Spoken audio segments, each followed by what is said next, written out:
Greetings, Cancer. Welcome to Taurus season. Welcome to your reading. The sun has entered your 11th house of community as of April 19th and will be there until May 20th. So this temperance Sagittarian energy of wanting to break free, wanting to be a standout, even if it's just within yourself and within your own life. It's really important right now that you don't feel heavily attached, although you are still connected and plugged into everything that's going on. And if you are dealing with the Sagittarius or have been connected with the Sagittarius or Capricorn, they are showing you how to navigate this energy of being connected and being away from it all. And part of you does need this space away because you need to expand. This energy is, you want something different in the future. And with all of this energy that's still in your 10th house in Aries, we've got Mercury, Venus, and Mars.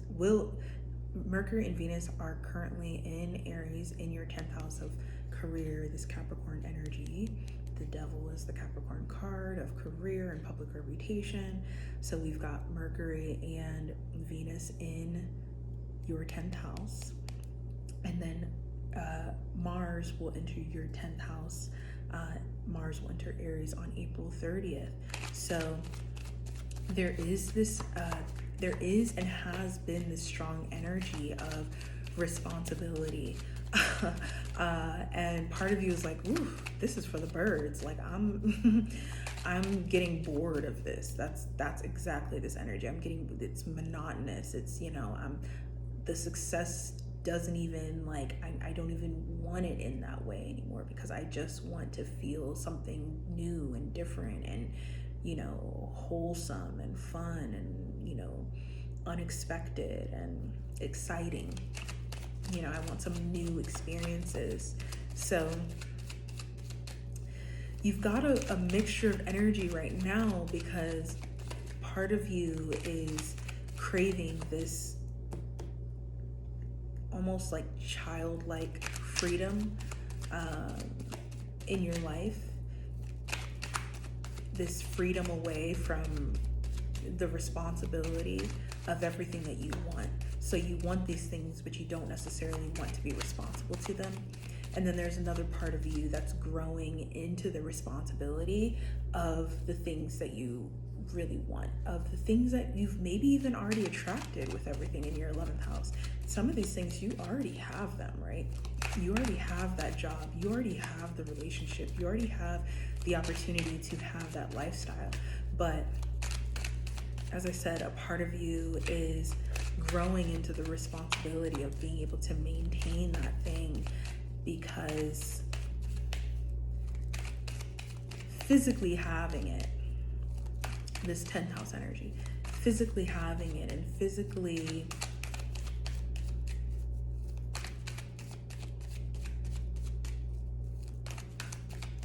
holding on to that relationship or that job or whatever, of course that will be appreciated and respected and it will be held on to, but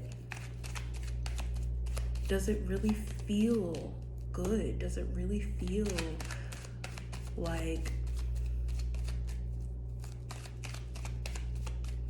it's almost like when things are going too well, you kind of just want to mess it up just for the sake of putting it all back together. You know what I mean? Just because it's all just too easy. And it's interesting because I don't really see you as that energy that would typically do that. But I think right now your mind is just so smart that you're like, yeah, you know what? I can tear all of this stuff down. All this work that I've been doing that I'm actually it's not really giving. You know what I'm saying? I'm fine with tearing it all down right now and rebuilding it in this completely new way, just because It's not okay just to have it. It's not okay just to be in that position anymore. If I don't feel it, I can't just do it anymore.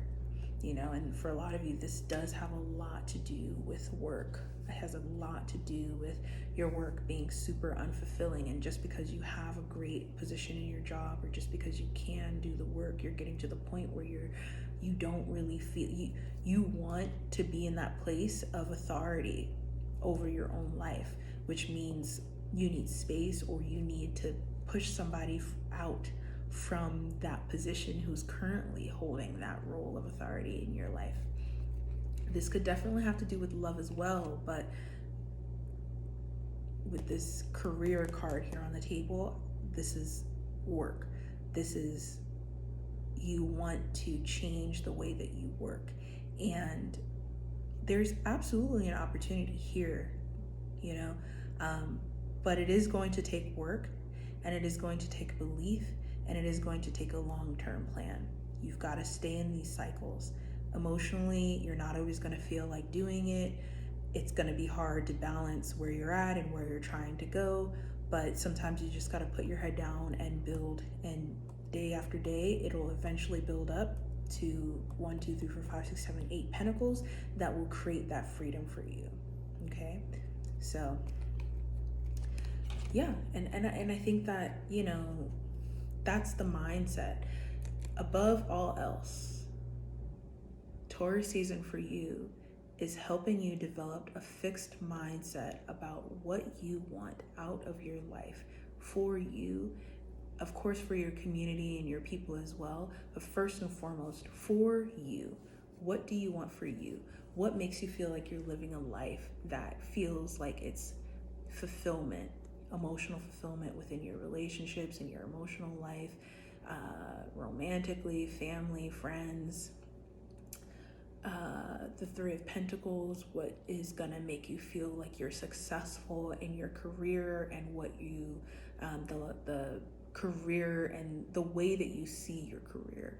What is this system that you want to just either run on its own, or something that is never going to feel like you don't want to pour into this thing, right? Something that makes you just want to keep building and building and building, and it's something for you, right? Not something for someone else's goal or whatever. It has to really resonate with you, so that this right here is beautiful, because these are artists. These are, people who are truly invested in their craft, not just because they have this job that they need to do, but because they actually want to do it, and they actually want to work together, and they love the way that things come together. And so, that's the type of career that you are calling towards you right now.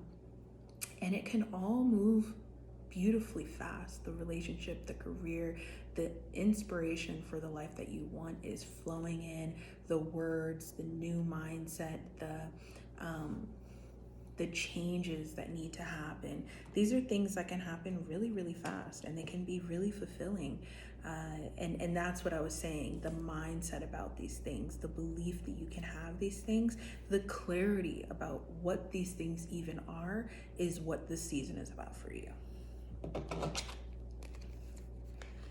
And getting in tune with your spirituality will help a ton with finding that clarity, with deciphering and sifting through what is pure egoic desires and what is genuine fulfillment for your ego in a healthy way. Some of these egoic desires that for you are, it's so hard because there's so many signs that can get away with being extremely egoic, and they get away with it, and they're able to build lives of success off of it. But for some reason, when it comes to you, you have such a heavy responsibility to be the safe one for yourself and for others, that when you're egoic, it just looks so bad. It's just such a bad look for you.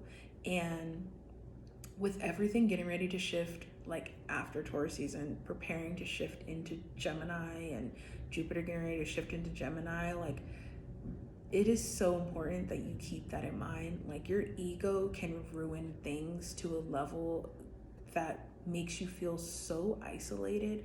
You know, you walk into rooms and you feel like people are like walking on eggshells around you, and they don't really feel safe around you. They don't really feel like, yeah, they don't feel safe. They feel like you have this egoic thirst that you'll do anything to quench it. And that's why this energy of spirituality and staying rooted in it, especially for you guys, extremely important, because you are a sign that is always connecting with people. And when everything starts moving into Gemini towards the end of May and Jupiter moves into Gemini, this egoic quench this egoic thirst, it reaches a fever pitch, and you can make yourself look like a total absolute fool, put yourself in this completely isolated space when really you just want to be happy with your life, and you just want to be, you know, because there's a whole other side of everything that you have going on right now that is so generous and beautiful. It's so you know, it's the responsibility that you're taking. Yeah. And maybe it's just because you want to have fun. You want to have fun. You want the drama. And that's okay.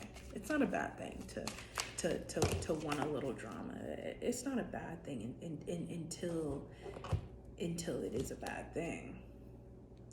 Until the energy that you are putting out comes back around to you, and everything that started to feel like pleasure, or you know, was serving as this pleasure point for you, starts to feel like this uphill battle to get back to that place of pleasure, because you've just filled your life with this destructive energy.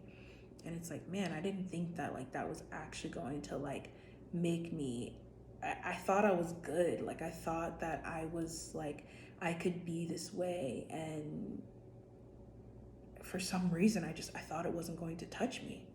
I don't know what I was thinking, honestly. I really don't. And that realization of like your emotional karma, you know, and playing in that energy of drama and thinking that you're exempt from, you know, what type of karma that creates for you, that ignorance of like those karmic concepts are what is coming back around as everything starts to shift into Gemini, but also under this Pluto retrograde. Pluto is retrograde in your 8th house. So you've got this energy of like revenge, like, and it's very secretive, right? Like, you've got this energy of like getting people back for this reason or for that reason, and they don't even know what they did, right?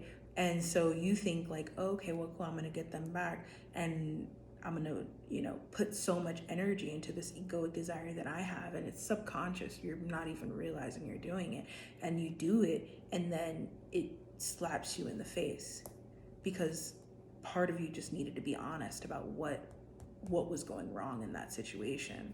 You know, part of you just needed to be clear about what was on your heart and expressing what was on your heart, and yeah, honest, and knowing that it's okay to be honest.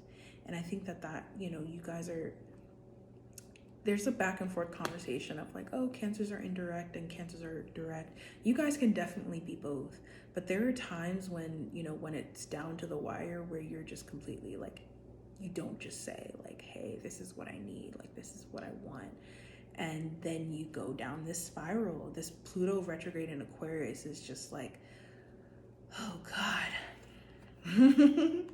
that spiral. So we've said a lot. You can take these moments of failure, seemingly, you know, emotional failures, right? That will hit you, especially when Pluto goes retrograde on May 2nd. These things that you feel that you failed at, or the universe is now telling you, your ego was ruling in the situation. Those moments for you can hurt,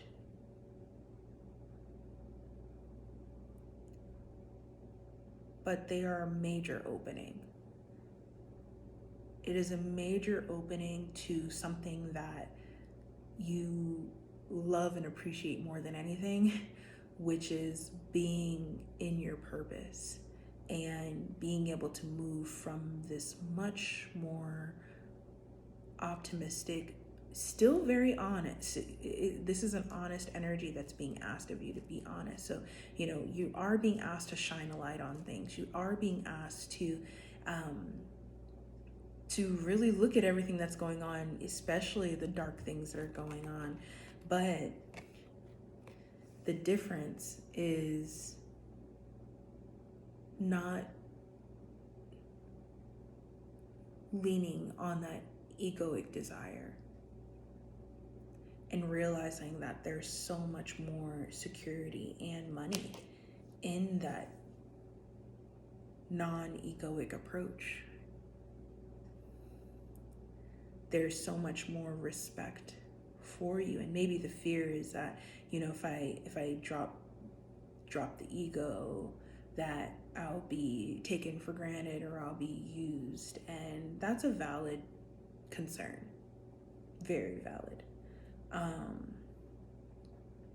That's a valid concern because it's happened, obviously, right?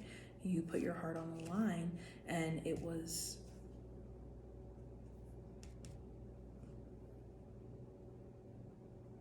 stepped all over.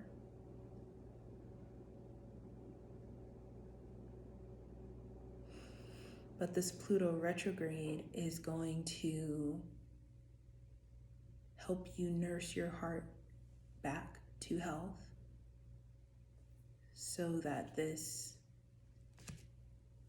love that you have and this purpose that you have and this community that you have can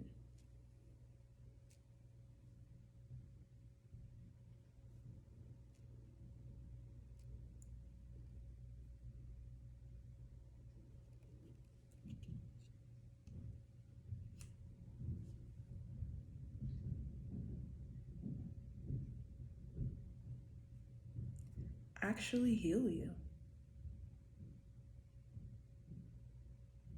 Yeah, I think the fear is that, if I open up again, if I'm actually vulnerable again, truly, that the love won't be real. It's gonna let me down.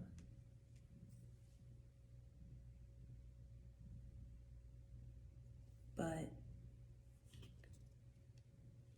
it's not going to let you down. Everyone's just confused, and when Pluto goes retrograde, people are even more confused. But you are valued and respected deeply.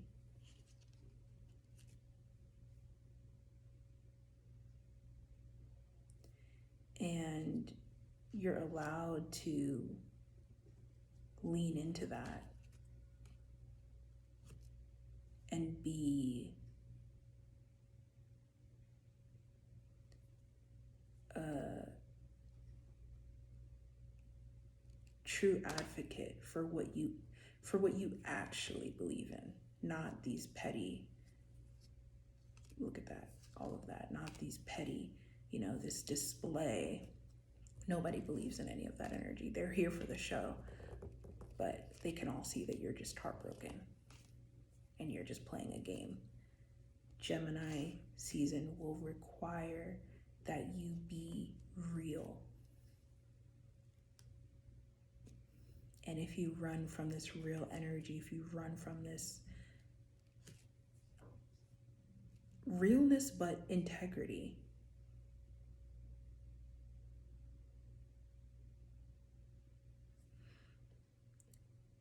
the world and your own success is going to force you to grow up.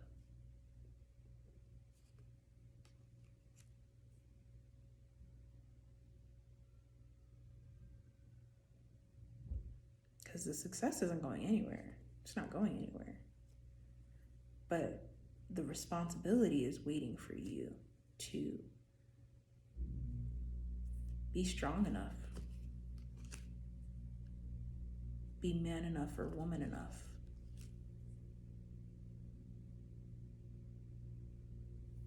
to truly care. Truly care. That sounds crazy to say for a Cancer to truly care. But that's exactly what it is. Love, love, love. We didn't talk about love, but love is here, and love is, following your every word, and you love it, and you deserve it, and you deserve the space, and you deserve the intellectual stimulation, and you deserve to make it what you want it to be, not just what they want it to be. And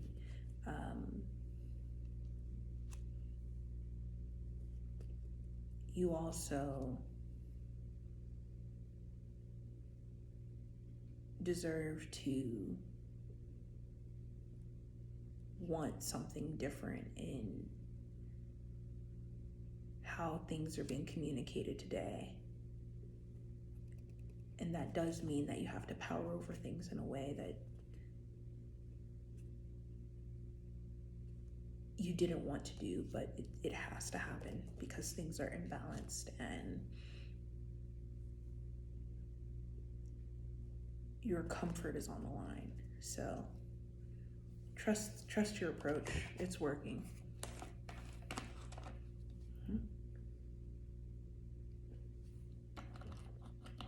Love you, Cancer. I'll see you in but one thing to keep in mind about this approach, especially if this is someone that you really love, things are shifting as Gemini season takes off, and so you really want to position yourself to be in a safe place in your relationships, especially your romantic relationship if it is one that you are quite serious about. So as much as you need things to change, don't upset this person because you're going to need them come Gemini season. You're going to need them a lot, and how you carry yourself during this time can be a determining factor of how they treat you, and that's just the karmic balance that'll happen. So keep that in mind as you implement these changes and as you take the lead in your relationship. I'll see you in Gemini season. You can schedule your private and birth chart readings with me through the link in the description, and the Taurus season playlist Bloom plus the Taurus season kickoff. The occasion is out now, and the link is in the description. See you next season. Love you, Cancer. Bye.